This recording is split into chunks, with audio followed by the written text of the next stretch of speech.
دیکھ رہے ہیں مظہر صفات الہیہ۔ حضرات آج ہے 13 رجب، جشن 13 رجب آج منا رہے ہیں حضرات، اس لیے پیش کر رہا ہوں کہ کون ہے علی بن ابی طالب۔ یہاں تک آپ نے پہنچایا بات کو، زیادہ وقت نہیں لوں گا، پیش کر رہا ہوں حضرات۔ میں نے کہا سورہ رعد ہے، ایک کتاب کا نام ہے الصواعق المحرقہ، جلا دینے والی بجلیاں، صاعقہ، ٹھیک ہے حضرات، صاعقہ کی جمع صواعق، ابن حجر مکی۔ اس نے کہا کہ میں نے پوری کتاب اس لیے لکھی ہے تاکہ شیعوں کو کافر ثابت کر سکوں اور معاویہ کو با ایمان۔ میں نے کہہ رہا ہوں اس نے لکھی کتاب، دیکھ تو ایسے نہیں جیسے میں نے لکھی کتاب، توجہ ہے؟ تو حضرات اس نے کتاب لکھی ہے، کس کے خلاف لکھی ہے؟ انشاءاللہ سن رہے ہیں، شیعوں کے خلاف کتاب لکھی ہے۔ وہ شیعوں کے خلاف جو کتاب لکھی ہے اس میں وہ کہتا ہے کہ مسئلہ یہ ہے کہ بہت سے صحابہ رسول خدا کے پاس دعا کے لیے جاتے تھے، کہ بہت سے صحابہ رسول خدا کے پاس کہتے تھے یا رسول خدا دعا کر دیجئے، بڑا پریشان ہوں۔ تو پیغمبر کہتے تھے پروردگار بحق علی۔ ابن حجر مکی نے لکھا، سارا مجمع سنے گا حضرت، سارے مجمع کی توجہ۔ ابن حجر مکی کہتا ہے جب صحابہ کرام، بڑے بڑے صحابہ کرام، بہت ہی بڑے بڑے صحابہ کرام جب بیمار ہوتے، پریشان ہوتے، کوئی بھی پریشانی آ جاتی، پیغمبر کے پاس آتے، یا رسول خدا میرے لیے دعا کر دیجئے۔ تو پیغمبر محراب عبادت میں بیٹھتے، ہاتھوں کو بلند کرتے، کہتے پروردگارہ بحق علی اس کی پریشانی آسان فرما دے۔ بہت سے خوش ہوتے، چلے جاتے۔ ایک نے سنا، منہ طرف واپس آیا۔ دوسرے نے کہا کیا بات ہے؟ رسول خدا نے دعا کی، اب تو پریشانی دور ہو جائے گی۔ کہ نہیں، پریشانی تو دور ہو جائے گی،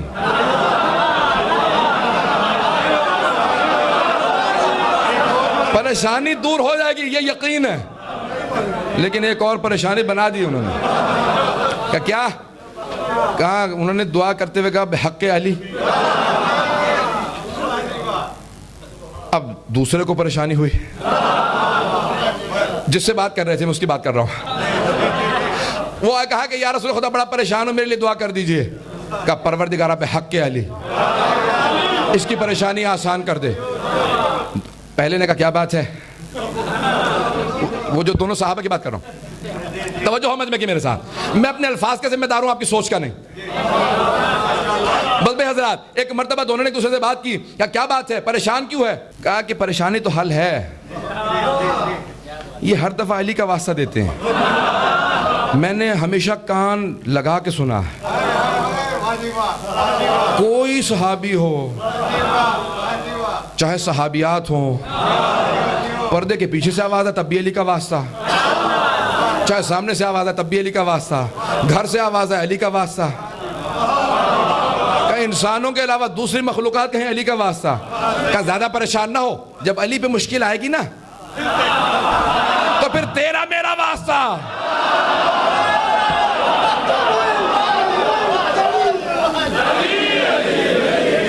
توجہ،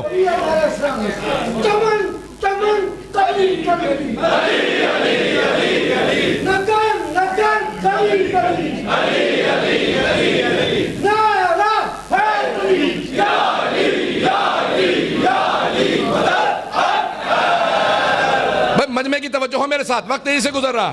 ابن حجر مکی کہتا ہے وہ دونوں انتظار میں بیٹھے تھے، کبھی تو علی پہ مشکل آئے گی۔ تو کچھ بیٹے یہی دعائیں مانگ رہے تھے، پروردگارہ میں اپنے الفاظ میں پیش کر رہا ہوں ان کی دعا کو، مشکل کشا کو مشکل میں ڈال،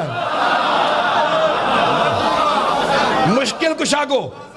حضرات مجمع کی توجہ ہو میرے ساتھ، بس بھائی وہ دن آیا جس کے لیے دونوں تڑپ رہے تھے۔ آج میرے مولا نے کہا یا رسول خدا بڑا پریشان ہوں، میرے لیے دعا کر دے۔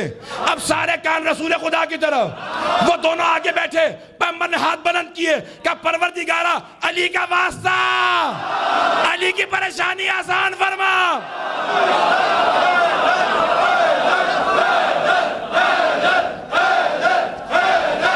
توجہ توجہ،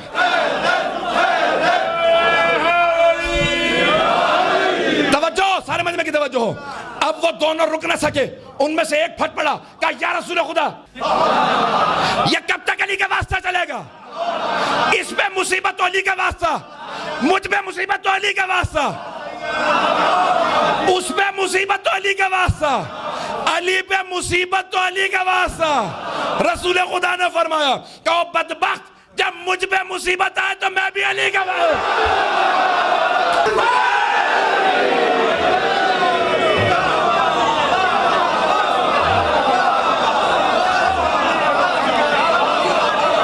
توجہ ہو مجمع کی، توجہ ہو مجمع کی۔ تو کہا رسول خدا نے فرمایا، ابن حجر مکی کہتا، کہا پیغمبر نے کہا کہ جب مجھ پہ بھی مصائب آتے ہیں نا تو میں علی کا واسطہ دیتا ہوں۔ کہا یا رسول خدا کیوں؟ کہا جو سب سے مظلوم ہو اس کا واسطہ دیا جاتا ہے۔ کہا میری امت میں علی سب سے مظلوم میں کوئی معرفت نہیں رکھتا۔ پتہ نہیں میں نے جملہ پیش کیا آپ کے سامنے۔ تو کہا مظلوم کا واسطہ دیا جاتا ہے، جو امت میں رہ کے امت میں مظلوم ہو وہ علی ہے۔ حضرات اب آئیں گے جملے کو سنیں گے تو حضرات بڑے مظلوم ہے میرے مولا۔ 10 سے 15 منٹ میں بات کو تمام کر دوں گا حضرات، بہت تیز سے وقت گزر گیا۔ حضرات پیغمبر اسلام نے فرمایا نا کہ ہمیشہ علی کا واسطہ، آپ کوئی واسطہ دینے پہ نہ روکے، یہ سنت نبی ہے۔ حضرات آئیں گے ذرا پیش کروں آپ کے سامنے کہ کون ہے علی بن ابی طالب۔ اگر آج تھوڑا سی اس آیت سے متعلق کچھ متعلق کو پیش کروں، جب آپ نے نام سن رکھا ہوگا حجاج کا، حجاج ابن یوسف ثقفی ملعون، جس نے 80,000 سادات اور مؤمنین کے قتل کیے، 80,000۔ آج بہت سے لوگ کہتے ہیں شیعہ کم کیوں ہیں؟ ہم کہتے ہیں یہ خود امام کا ایک معجزہ ہے کہ شیعہ ہیں، شیعوں کا ہونا ایک معجزہ ہے۔ جب دنیا کی چند لاکھ آبادی تھی مسلمانوں کی، اس وقت 80,000 شیعہ ذبح کیے گئے۔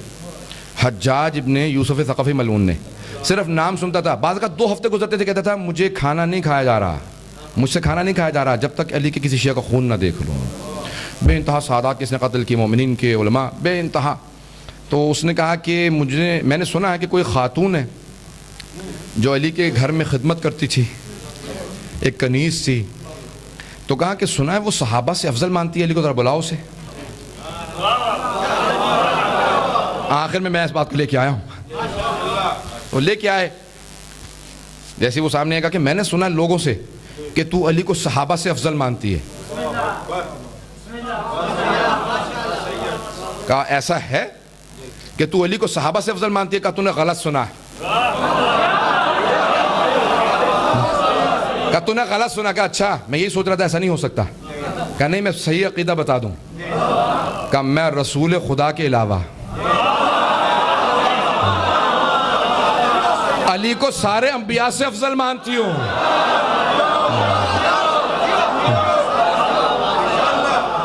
کہ تجھے کسی نے غلط بتایا میں صحابہ سے افضل مانتی ہوں؟ تو نے توہین کی سوال کر کے۔ اس نے کہا اچھا تیری اتنی جرأت میرے سامنے اس قسم کی کفریات کرے؟ کہا ہاں میرے علی بن ابی طالب کو، اپنے مولا کو رسول خدا کے علاوہ سارے انبیاء سے افضل مانتی ہوں۔ کہا ثابت کر، نہیں تو تجھے یہیں ذبح کرواؤں گا۔ حضرات جب سر پہ تلوار ہو، مستورات پہ جہاد ساقط ہے، عورتوں پہ جہاد نہیں ہے، شہادت پیش کرنا واجب نہیں ہے، لیکن ہماری لاکھوں روح قربان علی و زہرا کی ان کنیزوں پہ جن کو اتنی تربیت دے دی تھی کہ علی کے نام پہ جان قربان کرنے کے لیے تیار۔ کہا بے شک ذبح کرنا، کر دے گا، دلیل پیش کر۔ کہا کہاں سے دلیل مانگتا ہے؟ قرآن سے، حدیث سے۔ جن کے گھر کی کنیز اتنی بڑی عالمہ ہو کہ قرآن بھی جانتی ہو، حدیث بھی، تو کیسا ہونا چاہیے مومنین کو؟ کہیں پہ جائیں جواب دینا آتا ہو۔ کہ قرآن سے پیش کرتی ہوں، سن حضرات اب میں خلاصہ کر کے پیش کر رہا ہوں، ساری پیش نہیں کروں گا تفصیل سے، خلاصہ پیش کر رہا ہوں۔ کہا کہ میرے مولا آدم سے افضل ہے۔ کہ دلیل؟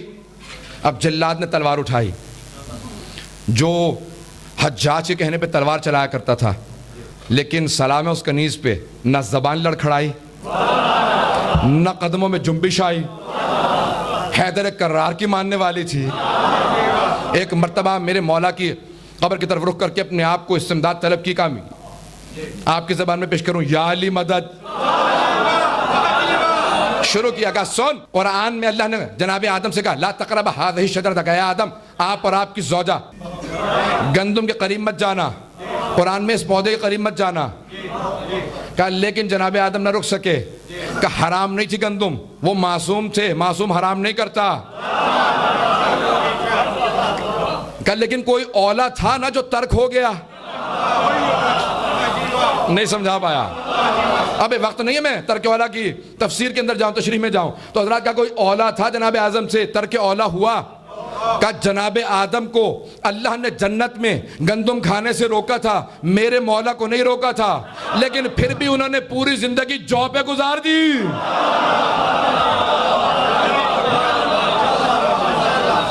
کہ اس لیے میرے مولا آدم سے افضل ہے. پریشان تو نہیں ہو رہا ہے؟ خلاصہ میں صرف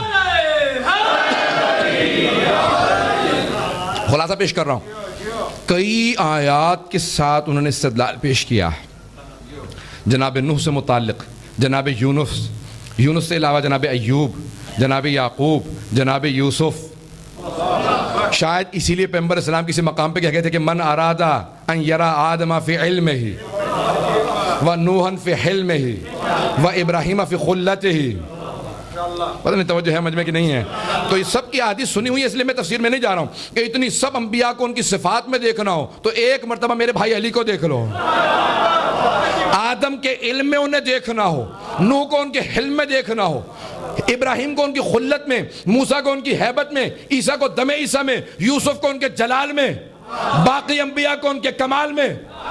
تو ایک مرتبہ فَلْيَنْظُرِ إِلَىٰ وَجْهِ عَلِي بْنِ أَبِي طالب, تو ایک مرتبہ علی بن ابی طالب کے چہرے کو دیکھ لو. انبیاء کا ایک ایک مرتبہ جو قرآن میں ذکر موجود ہے نا, تقابل پیش کیا کہ ان انبیاء سے ان آیات کی دلیل کے طور پہ علی افضل ہے.